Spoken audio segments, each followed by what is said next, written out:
From the heart of Philly, this is CBS News Philadelphia. An 18-year-old is dead after trying to break up an argument inside of a Roxborough apartment. What police say the alleged shooter did after pulling the trigger.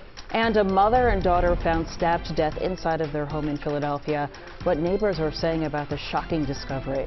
And turning up the heat and humidity, Kate's tracking weather that's about to feel more like mid-July than May. Good morning, everyone. Welcome to the news at 7, streaming on CBS News Philadelphia and on Philly 57. I'm Jim Donovan. And I'm Janelle Burrell. Welcome to Wednesday. Let's talk about the weather because it's going to be a warm one. Meteorologist Kate Bilo with more on our summer-like forecast today. Hey, Kate. Hey, Janelle. Hey, Jim. Good morning. Yeah, it is a hot and humid afternoon, but the good news today, we're not dealing with the fog and low clouds this morning. We're starting off beautiful. It's easy to get up and get moving on a day like today, although kind of a bummer if you have to be inside working or kids heading out to school all day because it's so nice outside. Blue sky over the city, beautiful in Bethlehem. Look at all the sun kind of flaring in the camera lens there in the Poconos, and Margate looking absolutely fantastic. If you can get outside today, highly recommend it. If you know someone with a pool open in their backyard, you may want to hit them up and take a dip this afternoon. It's going to be a hot one. We're headed to the upper 80s. We've been warming all week from upper 70s Monday. We got to 84 yesterday and headed for 87 today. It's currently 63 with a dew point of 60, so that is pretty sticky. Relative humidity at 90%. There's a breeze from the south. That breeze will help as we head into the afternoon, but it's a hot one, no way around it. 87 degrees, mostly sunny, a beautiful day for us. 69 at the shore, much cooler thanks to the ocean there. And in the Lehigh Valley, mostly sunny at 87. Now the Lehigh Valley later tonight, not until maybe 10 or 11 o'clock, we'll have the chance for a few localized thunderstorms. But nothing getting in for the Phillies game. So if the Phils try to, again, break that record for the best franchise start, it is looking really, really nice to do it. It's going to feel like summer baseball with the 80s at first pitch. Coming up, your Memorial Day weekend outlook. But for now, I'll send it over to Chandler. Good morning. Good morning, Kate. We'll start off 95, a bit slow moving as you travel in that southbound direction towards Center City here. It's just that morning volume out there. It's definitely building. It's 7 a.m., so it's that time of the day. It'll take you about 30 minutes traveling from Bucks County down to Center City on 95 southbound. Schuylkill eastbound about 21 minutes as you make your way into the city from the blue route there. So heaviest on 95 south right around that camera at Cottman Ave. The Burlington-Bristol Bridge scheduled for an opening at the moment, so traffic should be stopped in both directions. This is for a ship making its way northbound there. Previously opened in Tacony Palmyra, and now it's opening the Burlington-Bristol. When it comes to the rails, we're still talking about crew shortage issues for a number of SEPTA buses as well as Trolley Route 10. The Broad Street line as well has some crew shortage problems, and the River Line service, nearly 4 trains currently canceled due to equipment availability. Janelle. Thank you, Chandler. An 18-year-old man is dead after being shot during a domestic dispute in Roxborough. It happened just before 10 o'clock last night at an apartment on the 700 block of Henry Avenue. Police say a 23-year-old man and his girlfriend, they were arguing inside of their apartment. The 18-year-old was shot when he and other friends and family members tried to break up that argument. We're told the shooter jumped out of a 4th-story window and was not hurt. Right now, he's being questioned by police along with other witnesses. Now to a discovery that has left a neighborhood heartbroken. A mother and daughter were found stabbed to death inside of a northeast Philadelphia home. CBS News Philadelphia anchor Jan Carabeo live in our newsroom with more on what truly is a family tragedy. Jan, good morning. Janelle and Jim, good morning. Police do not think this was the result of a home invasion. Investigators say the doors were locked when police arrived and a neighbor had to let officers inside of that home.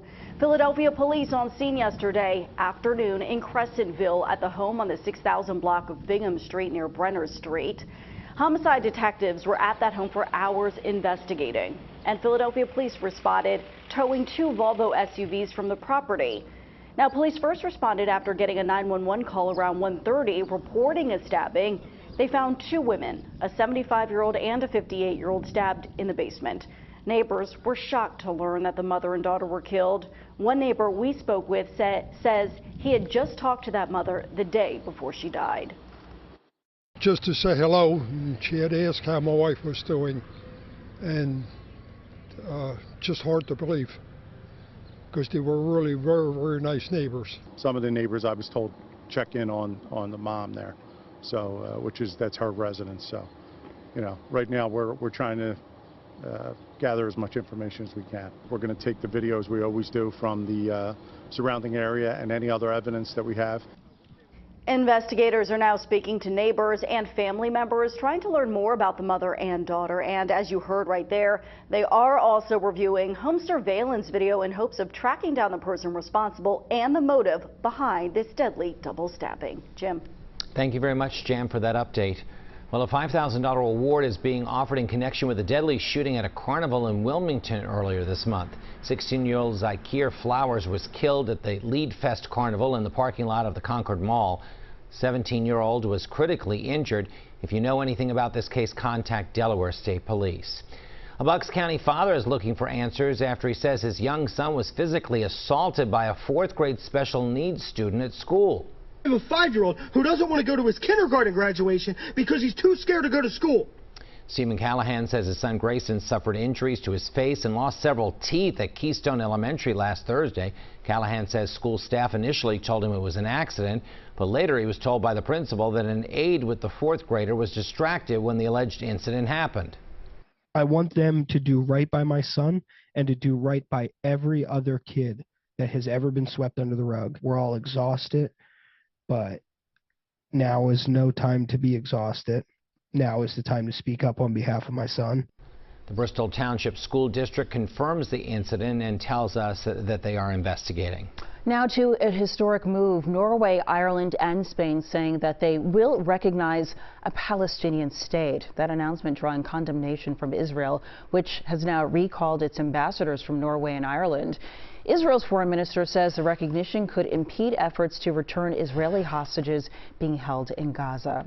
Back here at home, today marks day 5 of a pro-Palestinian encampment on Drexel University's campus. This is Chopper 3 over the encampment yesterday. The school has lifted some of its lockdown restrictions that had been in place since the encampment went up on Saturday. Yesterday, students returned for labs, studio classes, and simulation classes, but lectures were still held virtually. And Swarthmore College moving its graduation ceremony off campus because of a pro-Palestinian encampment there. The school will now hold commencement at the Mann Center for the Performing Arts on Sunday morning. Graduation was supposed to happen on campus at Parish Lawn. The protest encampment has been set up there since last month. Closing arguments and jury deliberations are expected to begin next week after the defense rested in Donald Trump's so-called hush money trial. Yesterday, the second and final defense witness, Robert Costello, told jurors that he had met multiple times with the prosecution's star witness, former Trump attorney Michael Cohen. According to Costello, Cohen told him Trump knew nothing about a payment Cohen made to adult film star Stormy Daniels before the 2016 election. Trump is accused of falsifying business records to cover up that so-called hush money payment. The Department of Homeland Security is issuing a warning about the threat that AI technology poses to the upcoming election. A new federal bulletin warns bad actors could use artificial intelligence to try and influence and sow discord this fall, as well as to try and disrupt elections. As CBS correspondent Natalie Brand shows us, it's a scenario elections officials are preparing for through special exercises. You can't blindly trust what you see or hear anymore. A message elections officials are working to amplify in the countdown to November. They face a web of increasingly complex and high-tech threats to voting, including artificial intelligence. This fake video of Arizona Secretary of State Adrian Fontes shows just how easily an elected leader's image and voice can be manipulated. I am without a doubt exactly who you think I am.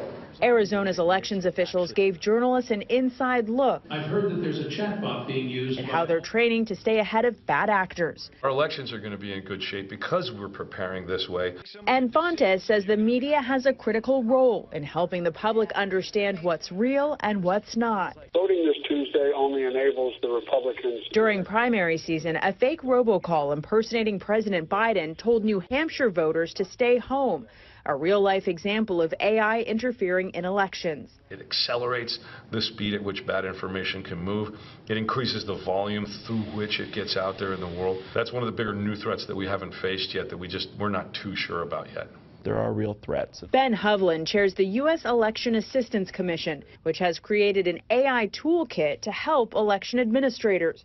I do think election officials are prepared, but I think we just continue to add more and more to their plate, and it's important to recognize those changes, recognize those challenges. Federal officials say they're working on a full-court press with states and localities to defend against the new threats and ensure this upcoming election is secure. Natalie Brandt, CBS News, Washington.